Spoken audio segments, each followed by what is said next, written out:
Sing the song about the heartland, only place I feel at home. Whoa, I really don't need to hit the record button before I know it's recording.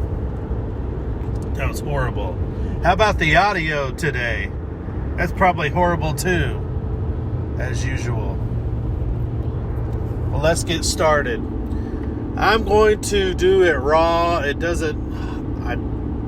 No editing here. We're just going to flow with it. I'm going to drink coffee. I'll probably burp. I might do something else. I apologize, but we want to record some things for my historical data. We have some things going on at Lake of the Ozarks that we've never had happen before. Wait a minute. Yes, we have. It just hasn't happened for a long time.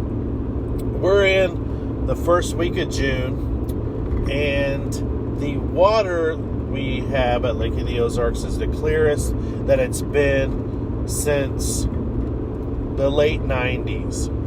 And when I think back, when I recall when Lake of the Ozarks was this clear, I went to a seminar with Dirk Slider and Lawson Hibden on Monday, and Dirk was saying it wasn't this clear since 99. Well, that's probably true. I remember 99 very well. That was a crazy year for me. That's the year I graduated high school, 99. And I fished a lot, fished all the time. My parents have had a house at Lake of the Ozarks since about that time period.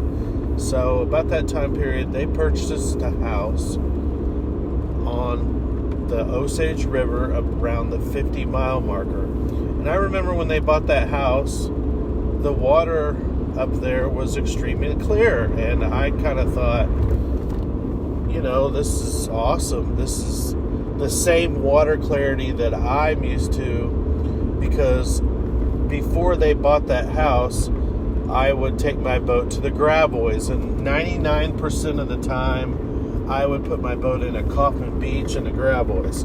Well, I remember back then I would go up there and fish, and it was the same. It was the same. Now, I remember when it rained, or we might go there in spring break in March to other friends' house around Apache Point, and the water would be dirty. Of course, we are on the Osage River at Lake of the Ozarks. So I remember the influx of stained water coming in, but I just remember how clear it was. Well, that was one of those years that we didn't have a lot of rain, and we didn't have a lot of water flow coming from Truman. And I remember, guys, I left Missouri in 2004, and I didn't come back except to visit family from 2004 until 2015, 16-ish. So my historical data kind of goes from, the 80s, 90s up to 2004, and then that's really it. I mean, I paid attention to what was going on here, but I don't have fishing notes. I don't have my journal. I don't have my calendars marked up. So, that being said, I know that late 90s, early 2000 period, we had some clear water. And the reason I bring that up is since 2015 or 16, when I really started fishing Lake of the Ozarks again, we got used to water flowing.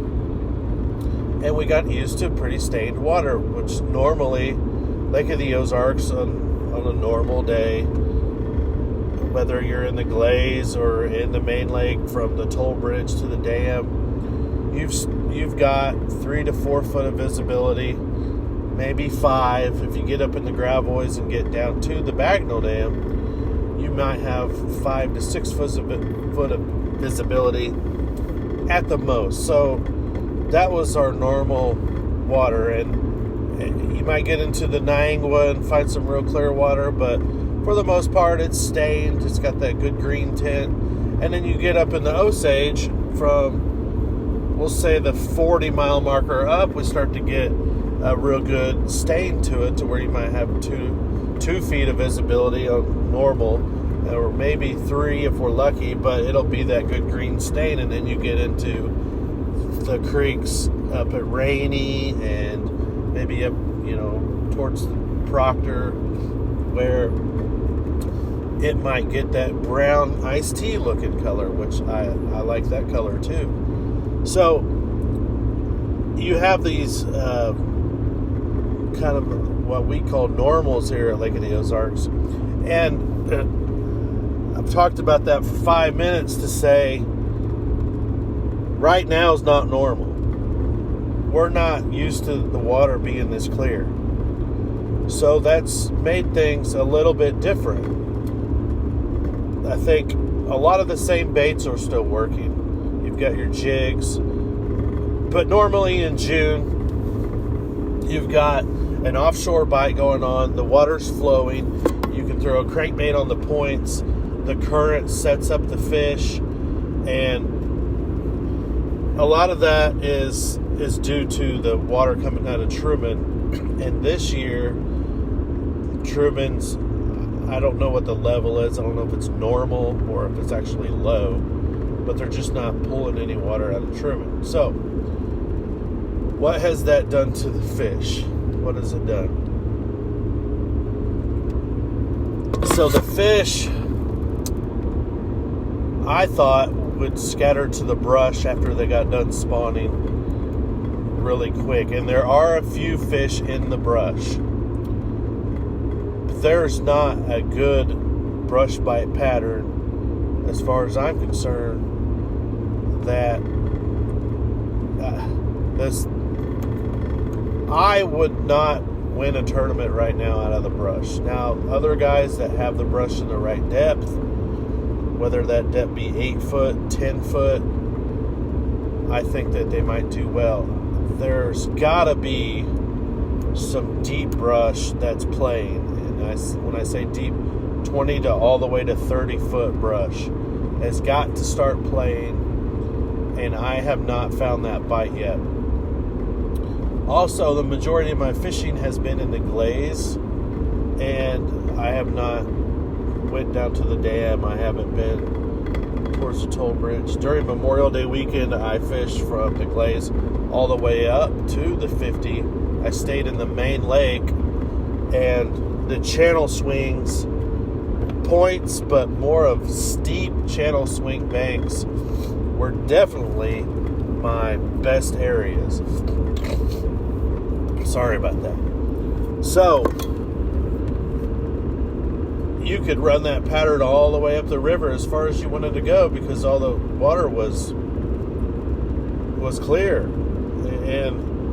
And even if the water would have got dirty, I wouldn't have been afraid to keep going, because then that usually puts the fish shallower. Usually. But we're finding out with live scope that even in that dirty water, all the fish do not just flock the bank. They don't just go right up on the bank just because it's muddy.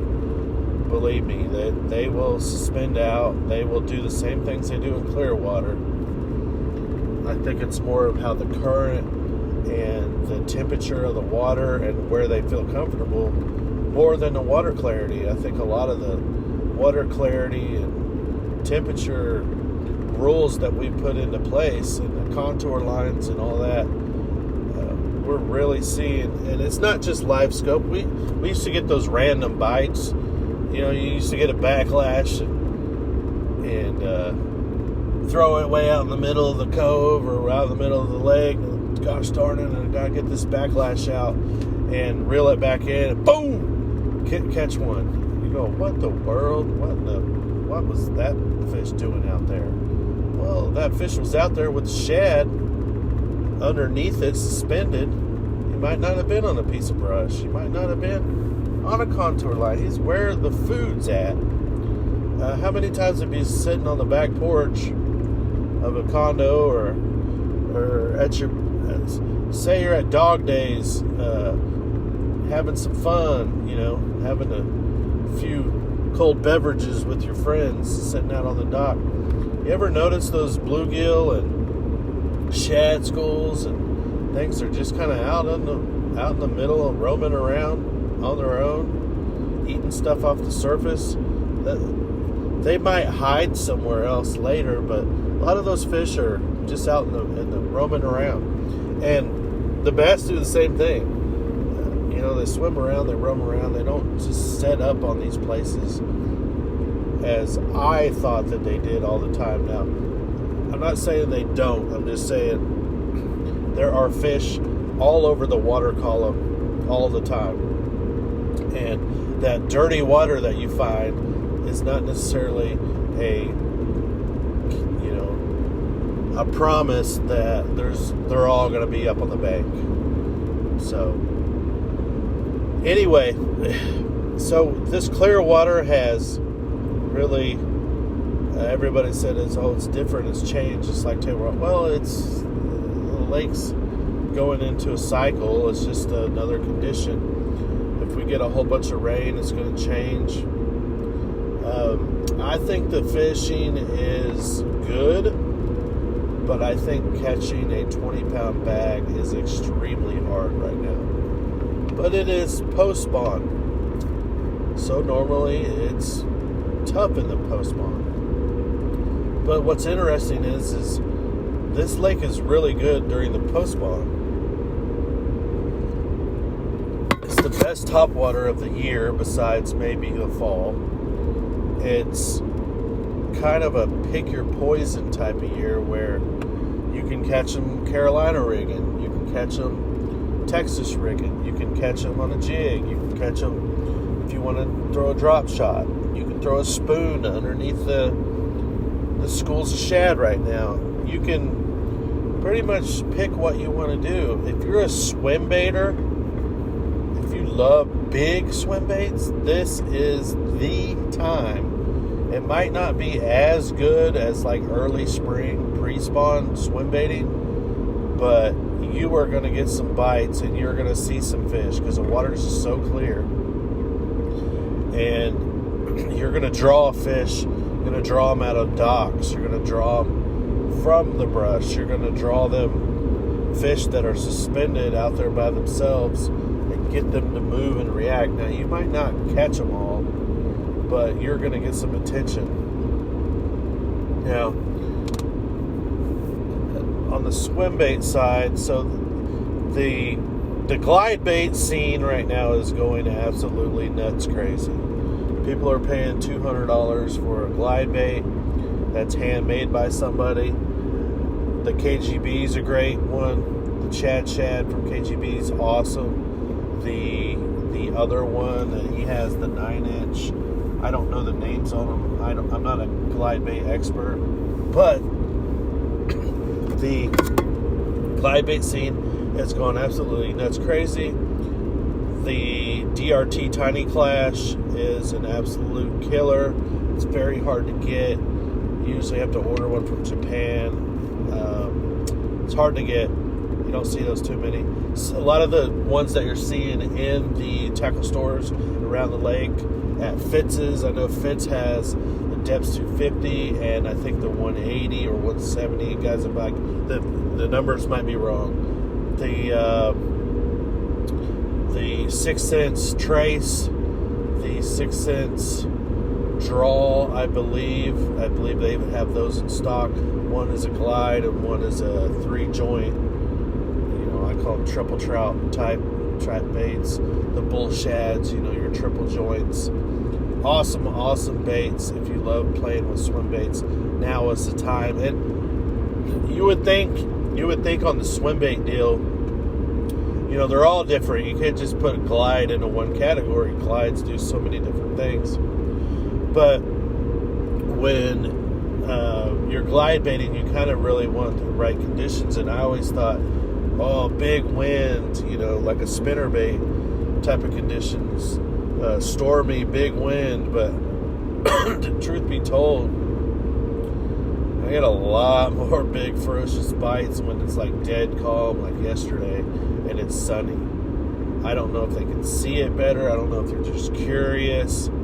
don't know if it's just because it's like dead in the water, you know. It's like, oh, I need to drag a Cinco.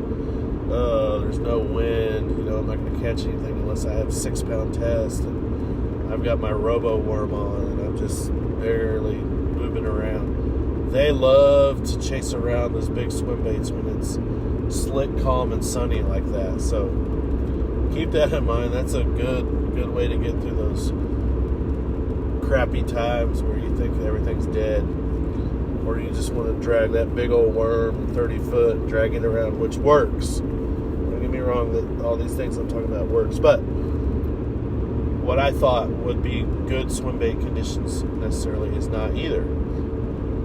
So that being said, the soft swim baits, the little bass tricks, the 4.5 inch, any type of little, you know, your Kitech paddle tail type swim baits are working awesome. I think a grub would kill right now. I don't know how big of a fish you would catch, but you would catch 300,000 fish throwing a grub right now.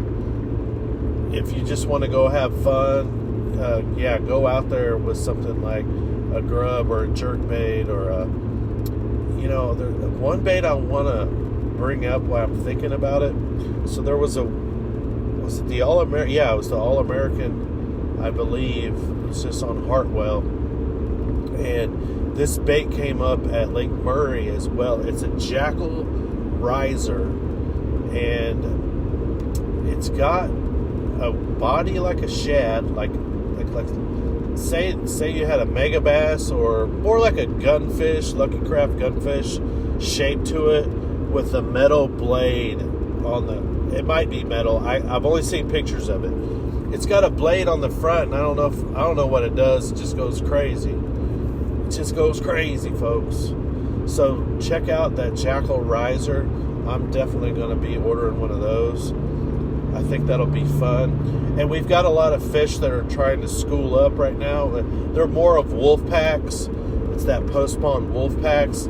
The Kentuckys are super fun because they'll bite anything you throw at them. But the schooling fish are happening, but as usual, the majority of those schools are smaller fish. You might even find a school of keepers, but you're definitely not going to win a tournament on the schoolies. Now, that being said, last year I did find some schools that had solid keepers.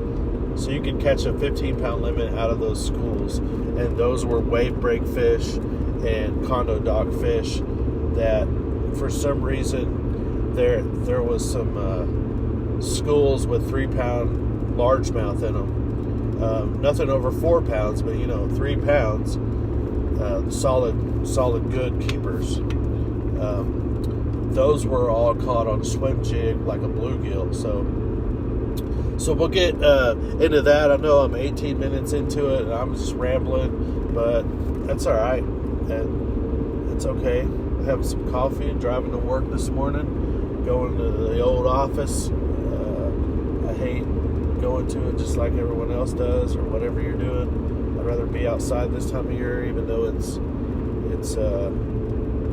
getting hot. I'd rather it be. I go out and I lived in Texas, Louisiana, and Hawaii, and all these cool places. Every station, all the stations I had, all my duty stations were hot in the military. So I got to 15 years of living in hot weather, and I got used to it, and I like it. So I want to be outside right now. I want to get some of that vitamin D. But the swim jig brings up a good point.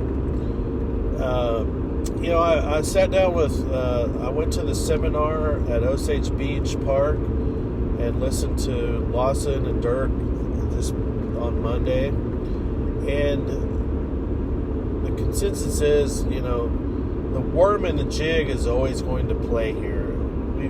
We've always used the worm and the jig, and they're not to hurt anyone's feelings. We grow some of the best fishermen in the the country. And on a given day, the best fishermen in the country. How many Bassmaster Classics trophies have came back to Lake of the Ozarks? How many Forest Wood Cups? How many Blue trophies? How many Invitationals? How many Bass Pro Tour trophies have came back to Missouri? It's undeniably one of the best places to grow up and fish, and I got to sit down and listen to two of probably the best fishermen on the lake like right now. Dirk might be the best fisherman that's ever fished Lake of the Ozarks, and a lot of people are going to debate me on that, but he's just great. And what makes Lawson so good is he's on the water all the time and working his butt off out there with the fish all the time. So they're hot right now. They won a tournament. I think they won Angler's Choice on Sunday. Lawson is they're in the check line every time they're on the water. Not just this year, guys. It's for years now, and I just think probably some of the hardest working fishermen as far as being on the water and staying with the fish. Now, what intrigues me the most is I'm a tackle junkie. I'm a bait maker. You guys remember J-Rod Jigs from 04 till I got, it's still open, but JJ Tackle. I'm a tackle guy. I'm a tackle crazy man. Sorry, allergies are kicking my butt today. But the tackle talk that went on was deep. We got into the weeds. We got into the brush guards. We got into the styles of hooks, the skirts, the everythings. And that jig is the number one. That's a number one tournament bait for us at Lake of the Ozarks. It's just undeniable. You can't debate that the jig has won more money here than any other lure. So with all these things going on, it was, as far as you can catch them on a spook, topwater, popper, buzzbait, you can drag a Carolina rig around, you can swim bait all these suspended fish, or you stick with the jig, you stick with the worm of some sort, and you concentrate on tournament quality fish. So I think it really it depends on what you're trying to do. Are you trying to win a tournament, or are you trying to get bites and have fun with your kids? Are you trying to take your wife and your 8-year-old out there and get some bites on topwater? What is your goal? And then pick your bait and your techniques around what your goal is. So if it's to win a tournament, you've got to have a high percentage hook to land ratio bait, which the Big Glide is not. The Spoon, I would put it as not, although I heard that a lot of fish were caught on the Spoon. The treble hook baits are not going to be the ones that you want to pick for that high percentage land ratio. The jig and the worm that's the number one. If you can get bit on a worm, it's hard for them to throw that. Will you lose some on a worm? Yeah, they'll bite it weird.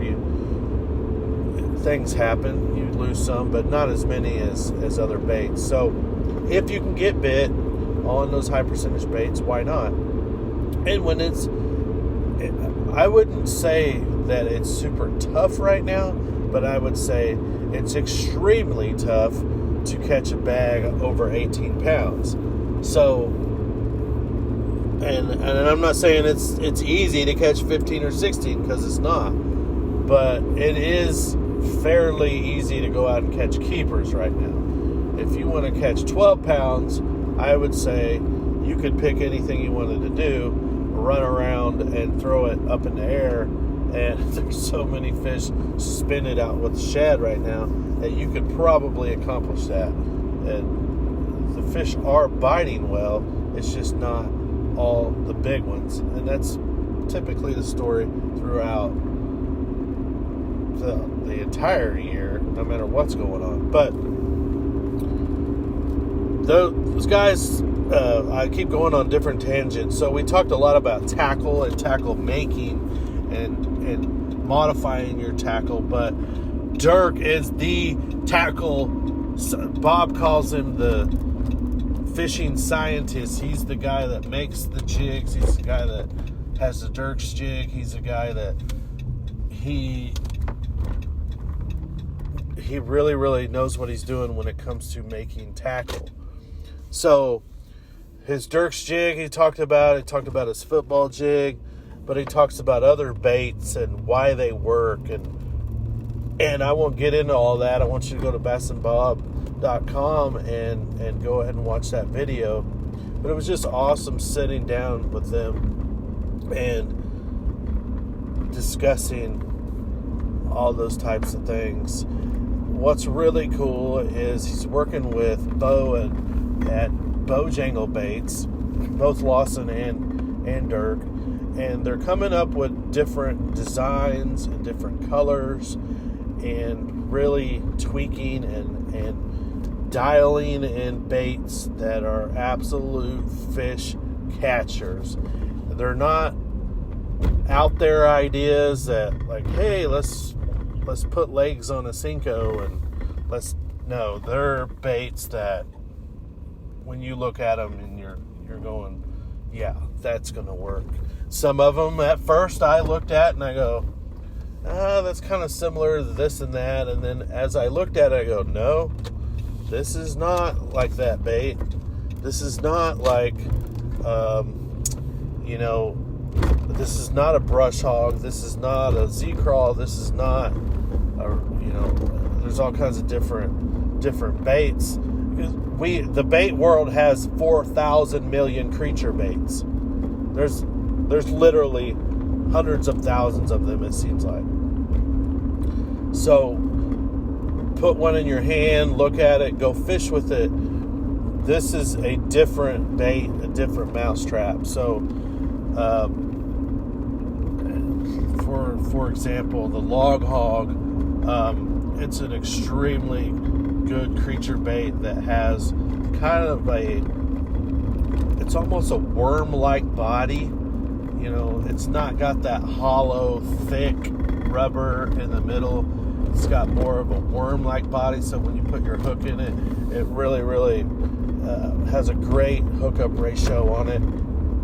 It's got great tail action. You can do so many things with it. You can pull off the legs. You can pull off the wings off of it. You can make, I don't know how many different baits in one. You can do so many things with it. The Z-Daddy, that one's a great jig trailer. It's got this shape and the body for a jig trailer, but last night that's what I caught all my fish on. Fishing pretty shallow, and I caught all my fish on that. It's great as a Texas rig. It's great on a shaky head. It's great as a trailer, as I mentioned, but last night I was just Texas rigging it. I couldn't keep them off of it. It's just an absolute hammer bait. But you go through their line of baits and it's just they're different. They're similar in ways, because how long has bass fishing been going on now? The worm has been out since forever. And how many different worms are there? These are focused on shapes and sizes and colors that we know catch fish, but there's some differences that enhance them, if that makes any sense. So you'll just have to check them out for yourself. That's just my initial take on them. I've thrown their baits for quite a while, but But now I've got my hands on some more of their lineup, and I'm gonna definitely be using them, because golly, I mean, I think caught my first keeper last night on my second cast, and it was just, I don't know. When you get baits that have that it factor, you get baits that, say you go buy 17 6XDs from Strike King, for instance. You're going to have 2 of those baits, maybe 1. You're going to have 1 of those baits that absolutely gets bit. And it's going to be the way it dives. It's going to be the way the color is. It's going to be the way it sounds. It's going to be the it factor. You can go spend $1,000 on Megabasses, and you think every single one's the same. They're not. One of those baits are going to outperform the others, and I'm not a scientist. I could probably give it to Dirk and go, why does this bait work and this doesn't? And he's going to tell me. I can't figure it out. I've got old rogues. I've got an old rogue that I'm so scared to mess with the hooks or anything, because it gets bit absolutely like crazy, and I don't know why. I don't know what makes that bait different. But so what I'm saying is, these Bojangle baits, they have the it factor. They're it. They're look at the tournament success. It's just, you can't argue with that. You can't argue with the tournament success. And it's not that other baits don't work, it's just that these do work so well. It's going to be really hard for me to, if I'm going to do an original Cinco, I'm going to throw it. If I want a fluke, if I'm going to, a fluke bite is great right now. You can catch numbers, you can catch those cruising fish, make long casts with the fluke. I'm going to throw it. But, man, when it comes down to creature baits and crappie jigs and chatterbait trailers and any kind of shaky head worm, it's going to be real hard for me to throw something else at the moment. I'm telling you guys, this stuff is absolutely, it works. So check it out, Bojangles Baits. They're all over Instagram. They are on TikTok. They are on Facebook. They have stores, I believe, on bojanglebaits.com. And it's homegrown right here at Lake of the Ozarks. But let me tell you something. All you guys listening that are in Texas, all you guys down in Toledo Bend, all the guys at Falcon, when you pull something from somewhere else and use it at your home lake, and you have something that they don't have down there, they don't have it at maybe at Lake Murray, they don't have it at Okeechobee down in Florida, believe me, you're going to be throwing something that is beneficial to you. You're going to have that secret little worm. You're going to have that cricket that maybe not everybody has down there. So power of the internet there. Get on bojanglebaits.com and get you some. Guys, it's been a great podcast this morning. We're 34 minutes into it. I know it's a long one, but I'm almost to work. I know the audio sucks. It's okay. I just want to record this. June the 6th, 2023. No water flow. 9 foot of visibility. Water temps have jumped all the way up to 80 degrees. I had an 84 degree water temp last night in certain places. It's fishing well, but I wanted to record these conditions and give you some thoughts on how to catch a bass if you get out there. Number one thing, be safe. There's boaters everywhere. There's people partying and they're having a good time. There's a lot of fishermen out there too, so be safe. and we will see you out there on the water, or I'll be on the dock. Bye-bye.